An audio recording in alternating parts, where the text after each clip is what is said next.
飛躍的に寿命を延ばすアンティーク時計の扱い方をご紹介します。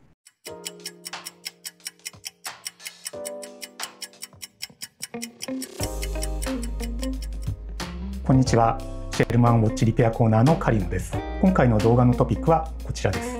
これら5つのことは当たり前かもしれませんが、劣化や故障、資産価値の目減りを避けることができる最も有効な方法でもあるので、ぜひ最後までご覧になってください。それではまず1つ目、汗水に注意。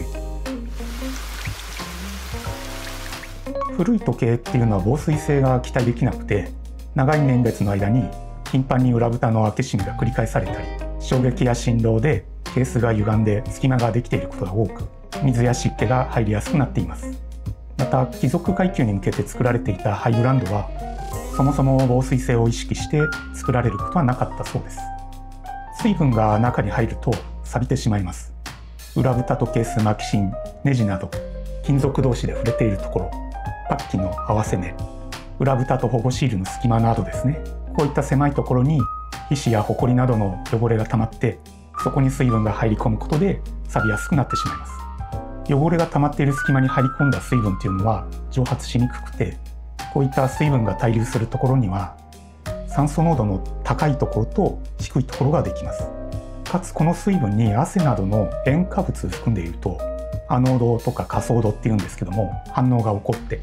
不動体皮膜という錆びに対する保護膜ですね、これが破られて金属の腐食が進みやすくなります。この腐食は表面からは見えなくて、裏蓋を外した時なんかに分かります。非金属で作られている時計は変色する程度なので、ステンレススチールに比べて錆びるということはないんですけども、内部の機械は錆びてしまうので、汗や雨に濡れた時は優しく水分を拭き取ってですね、湿気の少ないところに保管しておいてください。こういう腐食を防ぐには、着用後に時計をクロスでよく拭いたり、柔らかい歯ブラシでいいのでクロスで届かない部分をブラッシングしてですね、汚れを落としてやるといいです。水入りの事例としてはですね、先日ガラス内が曇ったということでご相談に来られたお客様が時計をお持ち込みされてですね、ただそのお持ち込みまで1週間ぐらいかかったんですよね。それで文字盤見てみると、ラッカーの部分がもう剥がれかかってきてたと。こうした湿気入りや水入りの修理は主に梅雨から夏の時期に頻発するので、曇った場合は速やかにですね、時計の専門店に持って行ってください。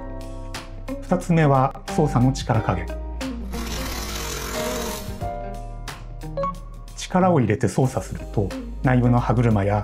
リューズに過度な負担がかかってパーツの摩耗や破損が起こります。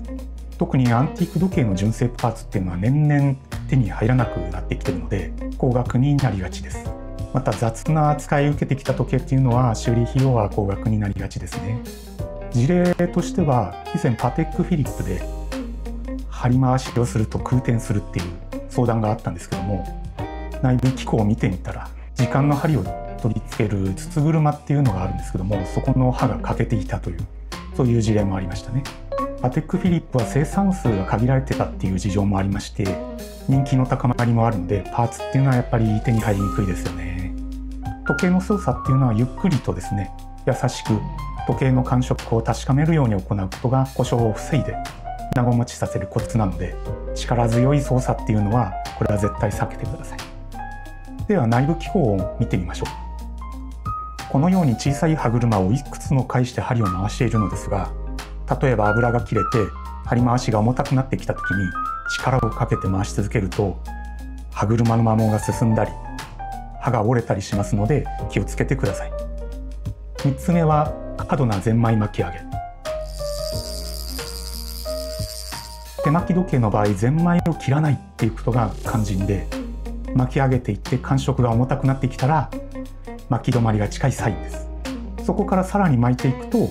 これ以上巻けなくなる巻き止まりが起こります。ここからさらに力を加えるのはゼンマイにかなりのダメージを与えます。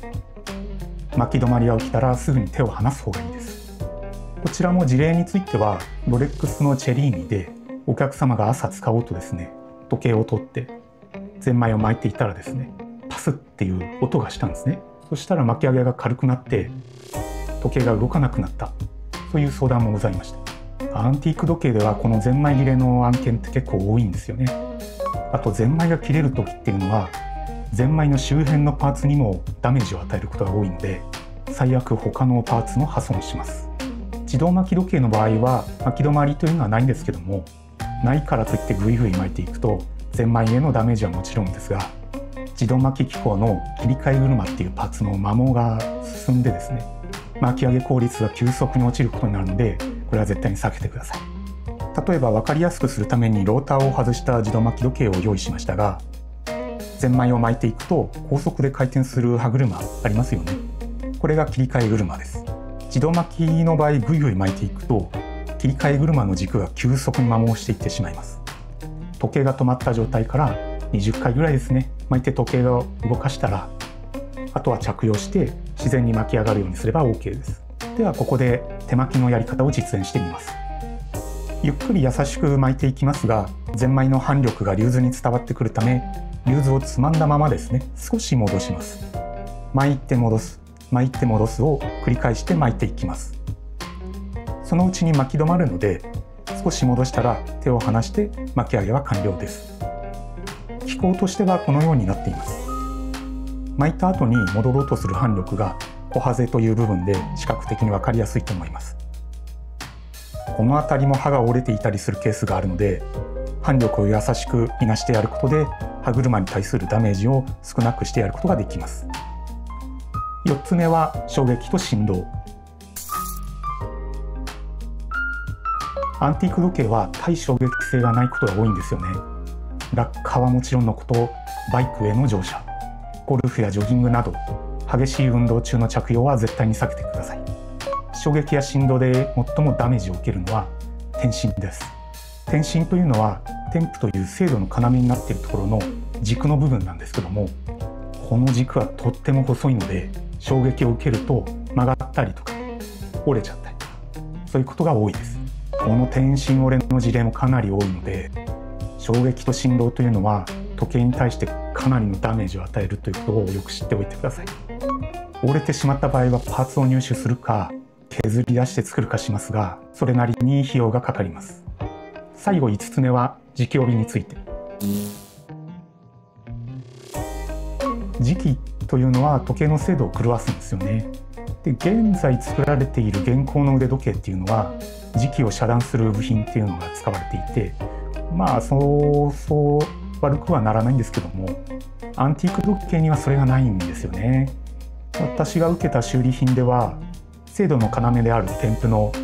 ところについてるヒゲゼンマイっていうのがあるんですけども、ここが磁気帯にすることで1日に数分進むという、そういう事例もありました。磁気を発する製品っていうのはもう身近にあらゆるところにあってですね、例えば今あなたがこの動画を見ているパソコンだとかスマートフォン、他にはスピーカーとかモーターもそうですね。あと意外なところだとカバンの留め具だったり、あそこも磁石使ってるんですよ。もし突然ですね、精度に不調をきたしたら時計専門店へお持ち込みください。この磁気帯の対策としては、自分の生活圏での磁気の発生源っていうのを意識しておくことです。磁気帯をするということは、生活の中のどこかのタイミングで磁気の発生源と接触しているっていうことなんですよね。発生源から5センチぐらい離れてれば OK です。安全マージン取るんであれば10センチぐらいは離しておいた方がいいですね。このくらい離れていれば磁気帯はまずしないので注意を払ってみてください。それでは今回のおさらいです。1、汗水に注意する。2、操作は優しくする。3、過度な巻き上げはしない。4、衝撃や振動を与えない。5、磁気帯を避ける。これら5つの方法を守れば、あなたの腕時計は飛躍的に寿命を伸ばし、文字通りの一生ものとなるでしょう。ここで皆さんにお知らせです。シェルマン公式チャンネルでは、アンティーク時計やジュエリー、独立時計師やスモールメゾンに関する情報を発信しております。スタッフ中野による雲上三大ブランドディープトークや、スタッフ佐々木によるアンティーク時計をおしゃれに着こなす方法など、皆様の時計ライフを底上げしてくれるようなコンテンツを多数用意しているので、ぜひ高評価とチャンネル登録をよろしくお願いいたします。それではまた次回の動画でお会いしましょう。